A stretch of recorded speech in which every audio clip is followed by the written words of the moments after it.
Hey guys, my name is Loveless, and this time we're here with a high pitched cry for help. So, I am working on the quirk knife one, but I'm just procrastinating with it. So, I'm gonna just keep working on a high pitched cry for help for now until I actually finish the next episode for quirk knife. So, yeah. So, this is what's gonna happen for a while until I get the next quirk knife video up. So, yeah, heads up. All right, let's get straight into it. Azuka woke up in a muzzle. He panicked for a few seconds before realizing that it let him breathe normally. It was weird. He felt so numb and confused. The lights were off in his room and it looked really messy. His notebooks were all over the floor, so what he could recognize was the first aid kit that had always been in the bathroom. It was actually surprising that it was in his room, since he wasn't allowed to use it. Everything was a bit fuzzy, like when you wake up from a really long nap, but worse.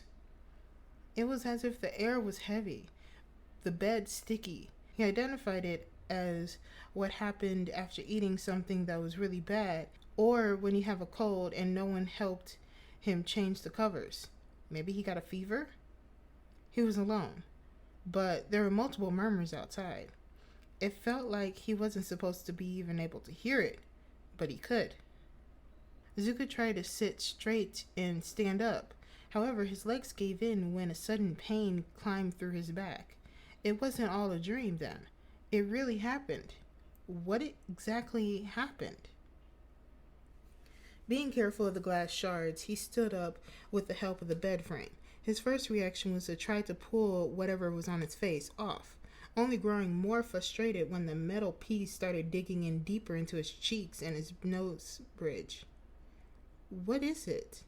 What was it? Why couldn't he pull it out?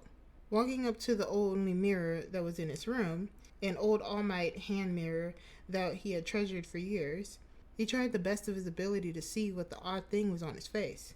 His eyes grew big as a 60-year-old could open them. It was a device that he saw owners put on big dogs. Why was it on him? It was so uncomfortable and cold. A little sharp, too, if he tried to move around. No one ever paid attention to him. Why put a muzzle on? He didn't talk that much, did he? Were his parents that upset with him? As if a bucket of water was dumped over his head, he started remembering the events of the night before. Desperation traveled through his veins, and his eyes started getting wet. Did he kill his parents? No, that couldn't be. He would be in jail if he did. Whose murmurs were he listening to? He tried listening closer. When he tried really hard to focus, the conversation became more clear. They were talking about him. He recognized his mama and Hisashi. With a closer inspection, a third voice that sounded different. Someone on the phone? It stopped. There was a sudden silence and the door opened. Both of his parents looked at him with something indescribable in their expressions. The tall man he once called father looked curious and slightly scared, but his mother, he didn't even need to look at her face. She was shaking, her hands moving, and stayed as a barrier between the door and her husband. Her other hand still had the phone in it. Hisashi looked at him, not saying a word before grabbing the phone from his wife and leaving again. Something in his eyes like telling him to behave. Almost the best interaction with his father in years, he dare say. Deku, sweetie, his mama started. It took him a moment to notice she was talking to him. Since when did she call him Deku too? And sweetie? It was weird enough she was talking to him at all, but her voice sounded unsure, as if she said something that can get her in trouble. There will be some new rules around here, and I need you to listen, okay? He could do that. Maybe that way they'll take the muzzle off. No. We're keeping that on for now. He didn't even realize he was touching it, but his mother's hands took him away from the device. You know how you are quirkless, right? As if they would ever let him forget. Well, you're cursed, a deep voice interrupted. You're quirkless and cursed.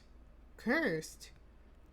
His mama also looked confused, more tired than anything, he would say. Your voice, it's a curse, and you're not to ever speak again. Am I clear? He couldn't talk anymore? That was dumb. He felt just fine. His throat didn't feel sore or anything. What kind of curse was he talking about? Since when did he ever talk to him? Your voice hurt Papa last night, Deku, his mama explained. Her voice was filled with something nasty. And it hurt me too, she ended. Izuku was getting nervous. Was that why he fell asleep so fast? Did he pass out? Was his illness progressing further? Maybe it was here where his painful death would begin. But he could still make it past 30, right? Do you know what people that hurt other people are called, right? His eyes grew big, and although impossible to see through the muzzle on, his lips were trembling. You don't want to be a villain, do you? Oh no, of course not. This was their fault. How did their parents let it get so bad to the point that he was going to be a villain? They were supposed to stop him. He wanted to be a hero. That's what I thought, she sighed, letting go of his hands that she so hardly pressed together, as if letting go of a burden that letting him know was. You know, you'll learn to talk with your hands, and once you can do that, the thing will come off and you can go to school, okay? When school began, they were on vacation. Were they supposed to do this thing for like the next 40 days? That was insane. Even a kid like him knew that that was far from okay. You won't speak in this house or outside of it. From now on, you're mute, and you'll present yourself as such. Hisachi's words were harsh, and didn't leave any room for argument. You will tell everyone that it was related to the fire incident, and that's it. Bet you wouldn't like people to know that you're a villain, right, son? Right. Lying. That's it. A little lie that would keep him out of jail. How kind of his parents to cover for him. Maybe they did worry for him. Maybe he could still be good. Even a villain has some good within them, right? Right? From that day on was a bit different. A nice lady would teach him every day about sign language, like his mother had said, how to talk with your hands. Luckily enough, she taught in the same building where his preschool was located. After all, it was a government-owned building. She had a government patch on her blazer, and Izuku thought that since he was so young, maybe the government was trying to make him good before it was too late.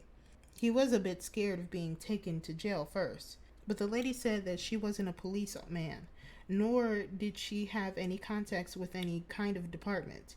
She was a lady sent for quirk management, or lack thereof, he thought. The police were somewhat involved in the whole accident, but Izuku being quirkless, they just took what the head of the family had said and put it in the records as if they were investigating themselves. Izuku's quirk status was never legally changed. The next few weeks were pure torture. The personal classes were hard to understand for a kid his age, and having the house for himself all the time was getting bad. His parents never checked up on him and vanished like dust. The food cabinets were completely empty to the point that Izuku had to look for food somewhere else. Izuku didn't live in the best neighborhood, but a few blocks away he knew there was a convenience store. And if he was careful and silent, he would find sealed packages of food that were about to expire, or just a few days expired, he would take home.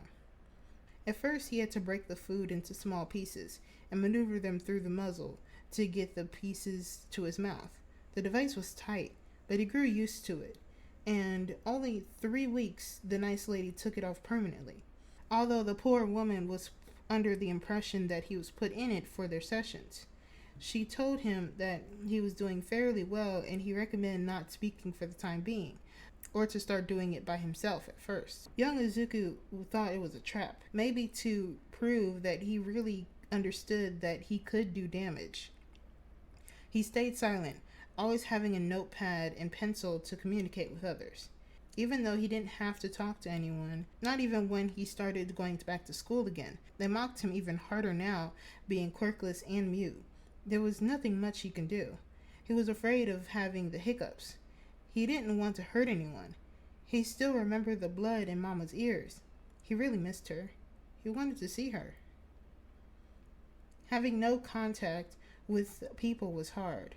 Izuku was so lonely, but he found some comfort in his hero analysis notebook, going through them faster than he could supply for new ones. Good enough, the nice lady that taught him sign language gave him the notebooks in practice.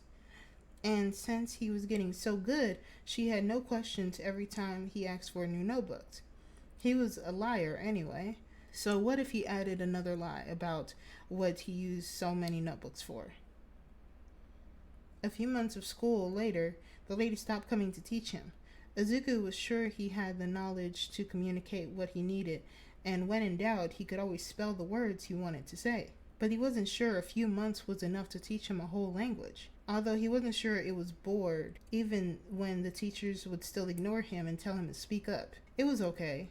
They didn't know better. They didn't know that he was cursed, and he couldn't tell them. He was a liar. He always was the odd one out. He wasn't sure anymore if he could be a hero. He really hoped he could, but he was starting to doubt himself. It was a chilly night after fetching a bag of gummies out of the local dumpster. He saw a hero for the first time in months. Izuku was so excited. Every night he was starting to think of ways to talk to him, how to draw his attention without annoying him, how to approach him while not putting the hero working in danger. He could tell him if he could be a hero. He would know. And if the hero was always waiting for him to finally have the courage to approach him, well, he won't admit to that. Yay, I'm done. It was like the same amount of time as the second chapter was. Cool. So it should be pretty quick to edit. Alright, so if you want to see more of this, and this is very sad, you know what to do.